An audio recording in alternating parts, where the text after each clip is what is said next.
911 emergency. You call them in an emergency. You need them and want them to be there right away. 911 dispatchers help thousands of people every single day in what can be life or death situations. But in some cases, as the Contact 5 investigators discovered, those calls for help are going unanswered, even deliberately ignored. News Channel 5's Dan Krauth is joining us tonight with what he found. Dan? Kelly, most dispatchers are lifesavers, but we searched through hundreds of records and 911 calls and discovered a pattern of problems at some dispatch centers across our area. A handful of dispatchers making mistakes on the job.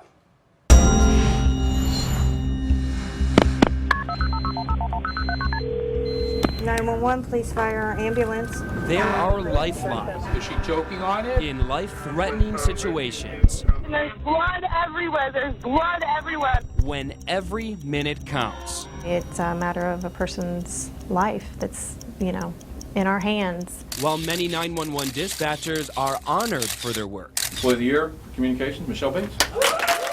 The Contact 5 investigators discovered more than 20 dispatchers from 3 agencies getting called out. Is this something that you'd want to see on the 6 o'clock news, what you were doing while at work? Absolutely not.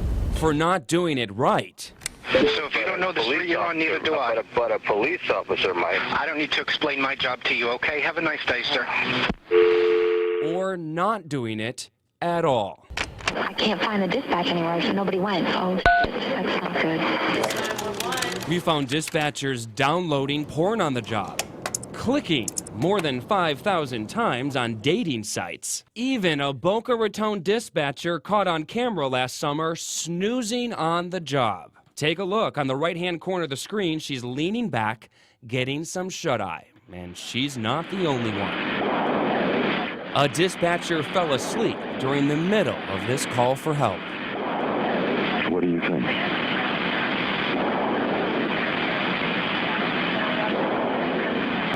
In Delray Beach, she's one of 4 dispatchers caught falling asleep on the job over a 4-year period, including a supervisor. He was laid back in the chair with his feet up. During a taped interview, co-workers said they had to wake him up. But I remember hearing him snoring off and on that morning.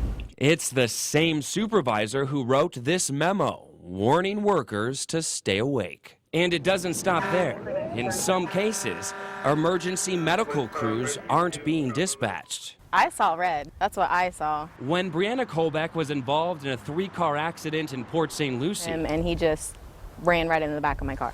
drivers called 911. Why don't I send rescue out there, man? They at least have her checked out, okay? But rescue didn't show up. The dispatcher didn't call them.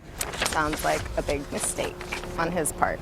Records show it happened 7 times over 3 years in St. Lucie County alone. How does something like that happen? You get caught up in the call, or if the phones are ringing a lot, you move on to the next one too fast. One of your managers said it can mean the difference between life and death. Absolutely. It sure can. The punishment, 2 unpaid days off from work. Is a 24-hour suspension enough? It does catch their attention, and a lot of them, the ones that you reviewed, are not repeat offenders. I think they should be fired and fined. In fact, none of the dispatchers in our story were fired over what happened. Each agency has its own disciplinary rules. In Boca Raton, remember that worker caught lounging on the job? She was put on leave and transferred out of the department. In Delray Beach, the sleeping workers received letters of reprimand. The snoring supervisor, an 8-hour suspension. To me, if you fall asleep, it's a 1-strike deal. 1 strike and you're out. Commissioner Adam Frankel brought it to the attention of the entire city commission. They're now doing their own investigation. And that's a pretty serious issue. It's not just somebody falling asleep in a squad car. The deputy is already en route. Meanwhile, many of the dispatchers we mentioned are still on the job. 911 emergency. Continuing to answer your calls for help. How can I help you? They're humans, and you don't want to make a mistake, period, but it's gonna happen. We'll be out there shortly. Okay, thank you. I just checked in with Commissioner Frankel, and we are still waiting to hear back from the city manager in Delray Beach about the severity of the discipline for the sleeping dispatchers. It could be any day. Now, there is another 911 case that has raised questions. It received a lot of attention recently.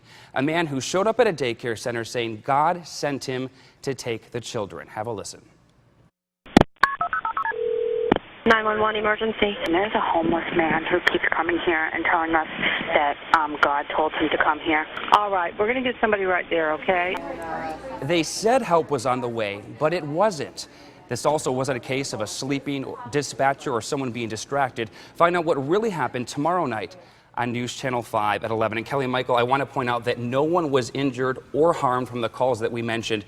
And after repeated attempts, none of the dispatchers would speak with us on camera. Still some pretty eye-opening cases. So what should people do if they feel that they've had a problem with a 911 dispatcher? Sure. Well, if you do feel that you had an issue for whatever reason, you can call and file a formal complaint. And each agency says they investigate those complaints on a case-by-case basis. In fact, that's how we found out about a lot of the disciplinary action that has taken place. And of course, we do not want to discourage anyone from calling 911. A lot of these centers received up to 1,000 calls a day without having any problems. Well, thanks, and indeed they do, but thanks for the cases where necessary, making them focus on it tonight, Dan. Absolutely.